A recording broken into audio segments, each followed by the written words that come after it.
The Mona Lisa Mystery. Between the years 1503 and 1506, the Italian artist Leonardo da Vinci worked on a painting that would become one of the most famous paintings in the world. It is called the Mona Lisa. Until recently, there were few certain facts known about the woman in the painting, or about her life. Her real ident- identity identity un- uh, had remained unproven. Many people thought that she lived in the town of Florence, Italy, where Leonardo also lived. Others believed that they painted it by copying some parts of several different people. Some people even thought that the artist just imagined her in his mind. New evidence supports the long-held belief that she was a real person and her name was Lisa. The evidence also shows both Lisa's family and her husband, a wealthy silk merchant in Florence, knew Leonardo's father. A small painting has been hanging in Louvre. Louvre Museum in Paris, France for over 200 years. Every day, visitors come to stare at the mysterious smile in her eyes.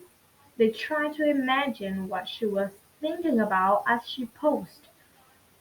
Artists looked closely to see what special skills Leonardo used to make her hands look so natural.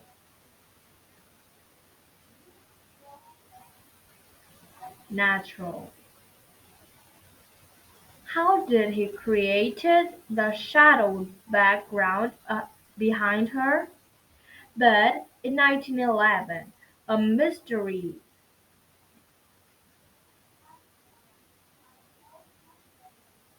mysterious.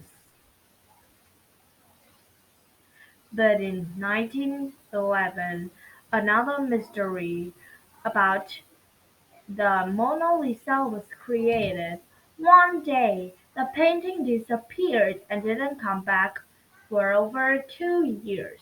In August 22, 1911, an artist named Louis came to Louvre Museum to study and copy the Mona Lisa, as artists and students were allowed to do.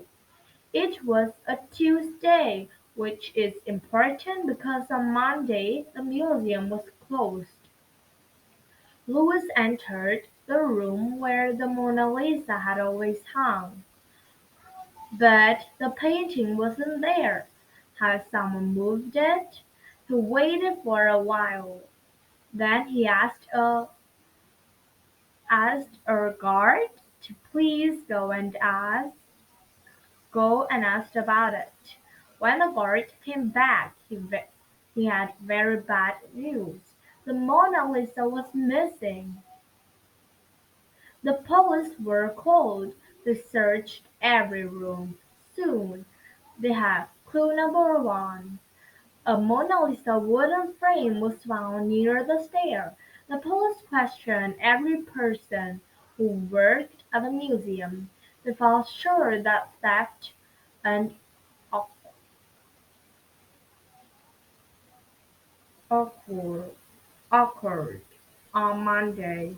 When the museum was closed, they guessed that the thief had been a museum lab, laborer, or he just dressed as one so no one would notice him. They thought that when the guard was away, the thief simply had taken the painting off the wall.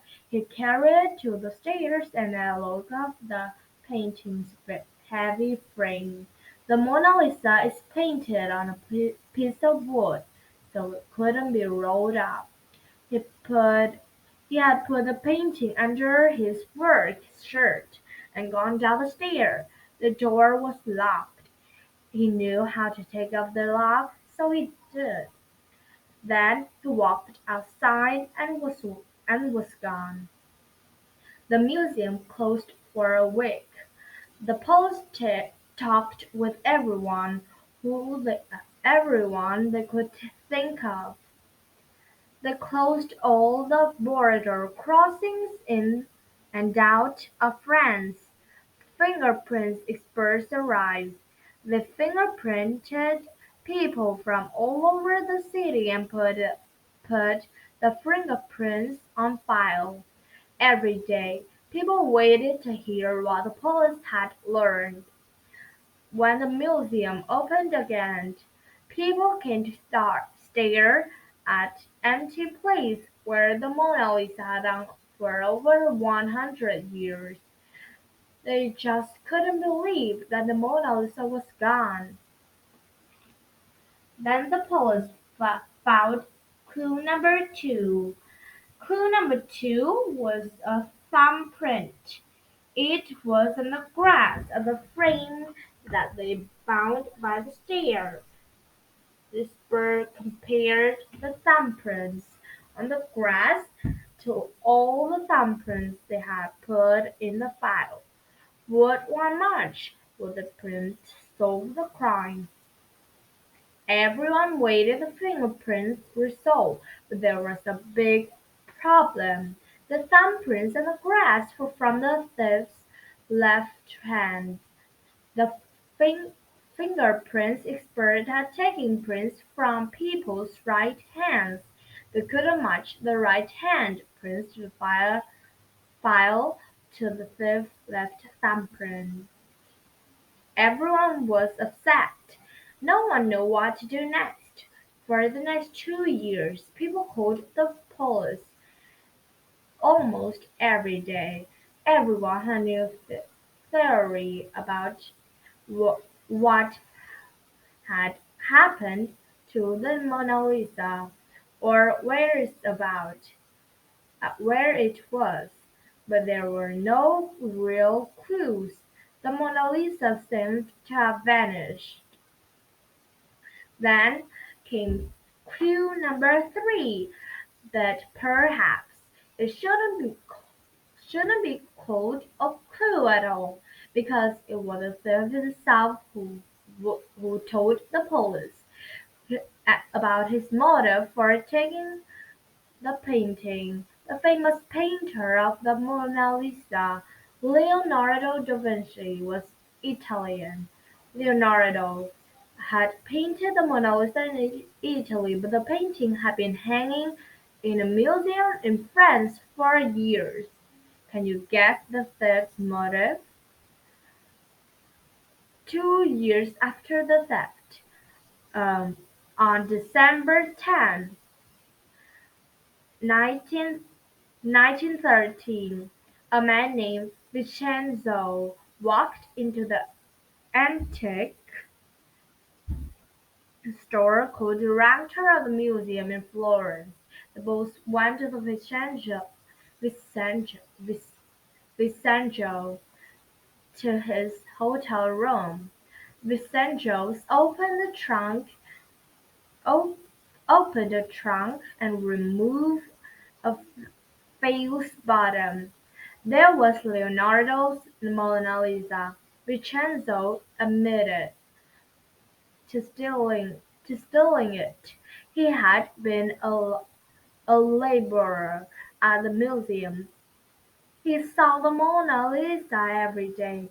He was sad that it was in a museum in France. His motive for taking it, he said, was to return the Mona Lisa to Italy, where he believed it truly belonged.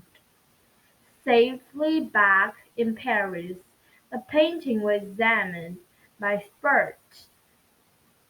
They wanted to be sure that this was real painting and not Forgery.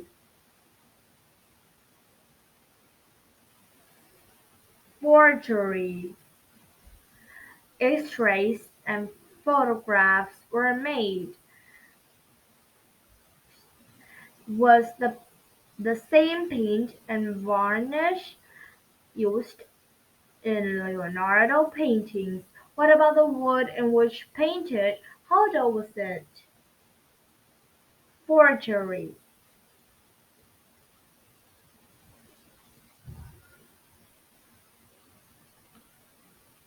The painting was indeed a Leonardo masterpiece. A Mona Lisa returned to a special place in Louvre Museum. It still hangs there today and is seen by over 14,000 people a day.